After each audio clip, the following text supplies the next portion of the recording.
Watch dis video for the hottest and latest story make you know wetin dey happen for world. Na Pidgin Tori Global be dis, where foreign tori dey drop for your ear with correct Naija pidgin. If e dey happen for world, we go run am here the way you sabi am. Oya make you enter today gist. Report from news media don talk say US President Donald Trump don greenlight plan to strike Iran, but e still dey drag leg to press go. Dem say Trump wan give Iran small chance to back off from their nuclear program before e take final action. E dey consider strike on Fordo, one strong underground uranium plant for Iran, but when dem ask am wetin go happen, Trump talk say e fit do am, e fit no do am. Iran Supreme Leader Ayatollah Ali Khamenei don brush Trump aside. On Wednesday, e tell am say Iran no dey surrender, especially not to person wey dey make mouth.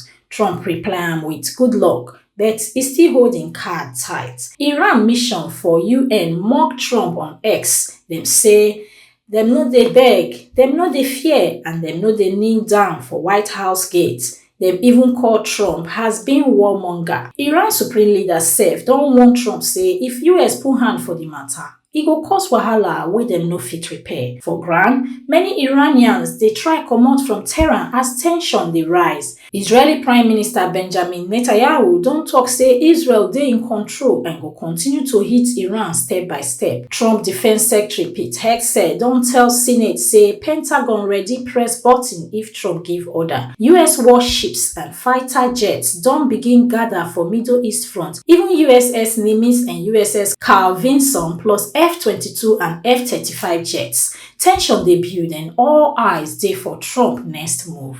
Israel don talk say one hospital for Beersheba chop direct missile hit from Iran after dem fire plenty missile overnight. Siren bin dey blow for Israel, but now authorities don tell people say dem fit comot from where dem hide. For Iran side, Israel don warn civilians wey dey near Arak heavy water reactor make dem sharply evacuate. Dem talk say the place fit be target because of military infrastructure wey dey around. The whole matter dey serious as both countries dey exchange big threats and missiles. Israel don drop bomb near Kandab heavy water research reactor wey dey part of Iran nuclear plans, according to wetin Iranian news media report. Before the attack, officials talk say dem evacuate the facility so e no get any radiation wahala. The reactor wey dem dey build before, dem dey call am Arak, and Iran don already tell UN nuclear body say dem wan begin run am by next year. The US Embassy for Qatar don reduce movement enter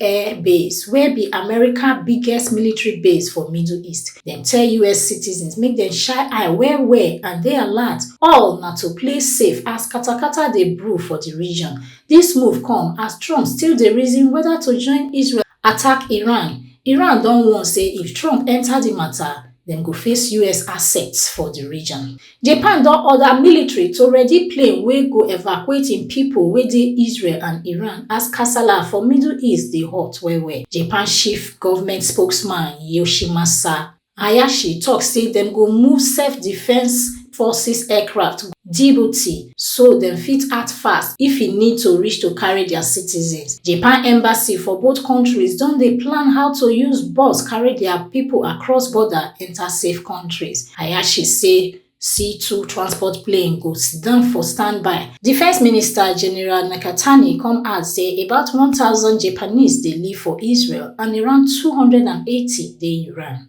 Japan don raise alarm give China after dem spot Chinese warship and fighter jets do serious drill near their side. China two big aircraft carriers, Shandong and Liaoning, don dey do joint military training for Pacific, something wey never happen before. Japan say over 500 landings and takeoffs of Chinese fighter jets and helicopters don happen since May 25. Some of the planes even waka close to Japanese surveillance aircraft. One Chinese jet follow Japanese plane for 40 minutes for June 7, and the next day another one do am again, this time for longer time, even pass front of am. Japan vex say this kind abnormal waka fit cause serious accident, so they don protest sharply and even release map wey show how the Chinese warship dey near their islands and inside their economic zone.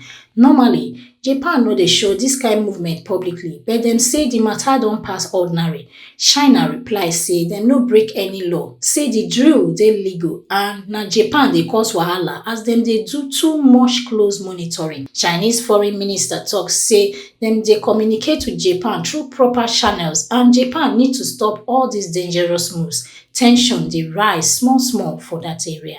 Big chip company Texas Instruments don tok say dem go invest over $60 billion for inside America to build and expand chip factories for Texas and Utah. Dem say dis move go create 60,000 jobs. The company call am di biggest investment for semiconductor production for America history. Dem no drop full timeline but tok say na major move. Dis one dey happen as President Donald Trump dey press US tech companies make dem bring more manufacturing work come back home. E don even threa ten to cancel di $52.7 billion Chips and Science Act wey Biden introduce before. Commerce Secretary Howard Lutnick tok say Trump serious about making chips for America. Di $60 billion from TI go help make sure say US get chips ready for years to come. Some of di money wey TI wan use na part of di investment wey dem don already plan before.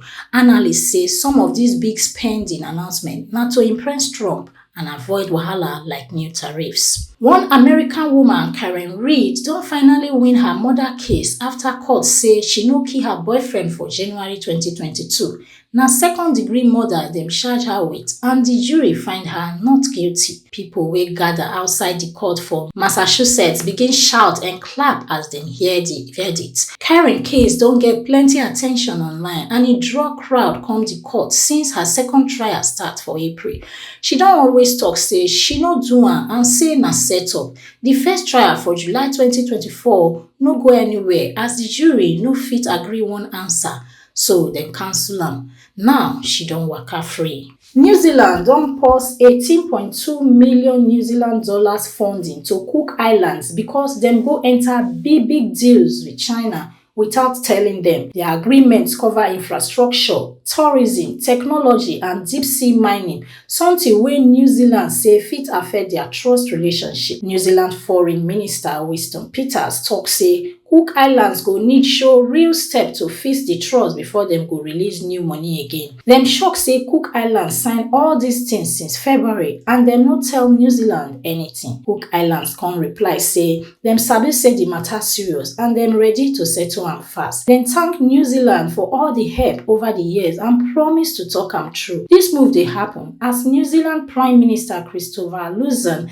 dey China to meet President Xi Jinping. But New Zealand tok say dem no dey fear how Beijing go take am, say their relationship with Cook Islands na special one, whereas Cook Islands Prime Minister Mark Brown defend the China deal, say na for long-term benefit and e no mean say dem wan cut New Zealand or Australia comot. Still, the deal dey vex plenty pipo. Protests burst for Rarotonga and even Parliament dey try remove Brown, but e survive. New Zealand and Cook Islands get deep history. Cook Islanders get New Zealand passport and dem dey handle defense and foreign affairs for dem. Over 100,000 Cook Islanders dey live for New Zealand and Australia, even though only about 15,000 dey live for the island. All dis tight connection na why the China deal dey spark plenty fire.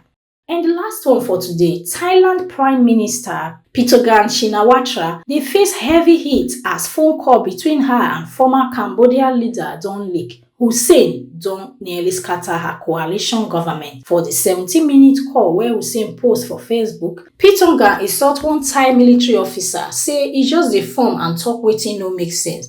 Dem bin dey talk about border wahala wey don heat up since Cambodia soldier die for May during gun exchange. Opposition people don vex, say she don disgrace the Thai army. Her own ally party, Thai, the second biggest party for her coalition, don comot from the alliance on Wednesday and that one don shake her hold for parliament.